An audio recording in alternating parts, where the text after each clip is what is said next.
जनता में आज जिस तरीके से राहुल जी की स्वीकारता बढ़ रही है, जिस तरीके से लोकसभा में बोल रहे हैं। नमस्कार दोस्तों इस समय पर हमारे साथ हैं अलीगढ़ के पूर्व विधायक माननीय विवेक बंसल जी, जो अलीगढ़ की एक अलग पहचान रखते हैं। जिस तरह से राजनीतिक माहौल चल रहा है, पूरी चर्चा करेंगे। अलीगढ़ से और दिल्ली तक की बात होगी इस वीडियो में, तो हमारी वीडियो को पूरा अवश्य देखें। नमस्कार जी सर। नमस्कार सर। पहले तो ये बताइए सर, इस समय पर जो माहौल चल रहा है अलीगढ़ में राजनीति को लेकर आप क्या सोचते हैं सर?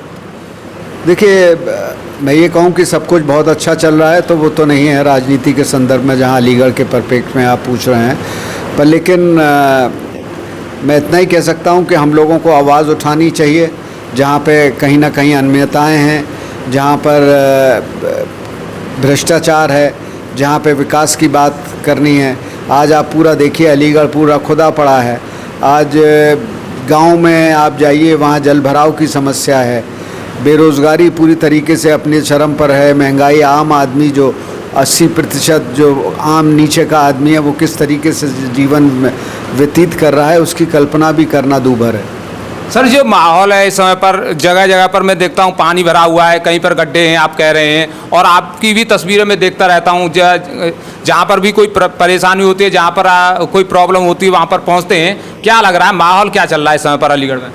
देखिए, बहुत बड़ी बड़ी बातें की थी इस भारतीय जनता पार्टी सरकार ने कि हमारे आने पर सब कुछ बदल जाएगा, पर लेकिन मुझे ये कहते हुए बड़ा खेद हो रहा है और बड़ा कष्ट हो रहा है कि ये ना कुछ बदलना तो दूर, स्थिति बद से बदतर हो गई है। सड़कों का बुरा हाल है, ट्रैफिक की आज आप अलीगढ़ में देखिए किस तरीके से अव्यवस्था है, और चारों तरफ जो है आपके पास आप कोई भी गलत से गलत काम करा सकते हैं शासन प्रशासन में, अगर आपके पास लक्ष्मी धन है। अगर सर ये जो जातिवाद या फिर धर्म के राजनीति जो चल रही है, उसके बाद माहौल क्या देखने को मिल रहा है सर? देखिए, बड़े दुर्भाग्य की बात है कि आज हम 71 साल से ऊपर हो गए इस देश को, आज की आज़ादी को, पर उसके बावजूद भी जातिवादिता जिस तरीके से पनप रही है, पल्लवित हो, क्या कहा जाए, जिस तरीके से उसको सींचा जा रहा है राजनेताओं के माध्यम से अपने निहित स्वार्थों के लिए, और जो सांप्रदायिकता है वो उससे भी ज़्यादा ख़तरनाक है। उसको भी जिस तरीके से एजेंडा राजनीतिक बनाया जा रहा है और उसके तहत अपने स्वार्थों को सिद्ध किया जा रहा है, ये बहुत घातक है, दुर्भाग्यपूर्ण है, और इस देश की संप्रभुता के लिए ये ख़ास तौर से इसके दूरगामी दुष्परिणाम देखने को मिलेंगे। सर जब देश आज़ाद हुआ उस समय पर कांग्रेस पार्टी ने एक नारा दिया था, हिंदू मुस्लिम सिख ईसाई आपस में सब भाई भाई, लेकिन अब वो नारा खो गया है और एक नया नारा निकलकर सामने आ रहा है। कोई हिंदुत्व की बात करता है, कोई मुस्लिम राष्ट्र की बात करता है। क्या माहौल है सर?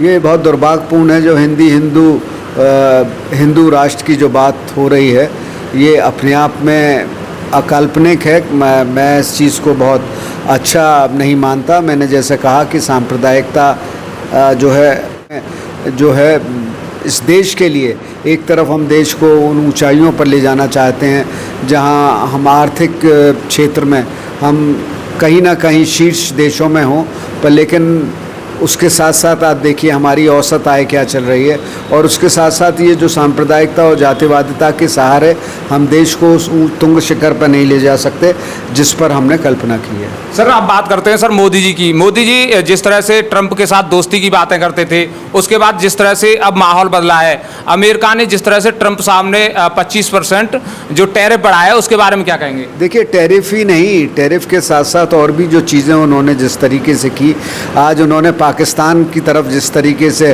वो अपनी दोस्ती का हाथ बढ़ा रहे हैं, और आप पाकिस्तान को लेकर कहते हैं कि आतंकवाद के ख़िलाफ़ हमने पूरे विश्व को जागृत किया, और अगर ऐसी बात होती तो अमेरिका आज इनको पाकिस्तान को उस श्रेणी में रखता आतंकवाद की में, और आज ट्रंप जी कह रहे हैं कि कुछ दिनों में पाकिस्तान हमें ऑयल सप्लाई करेगा।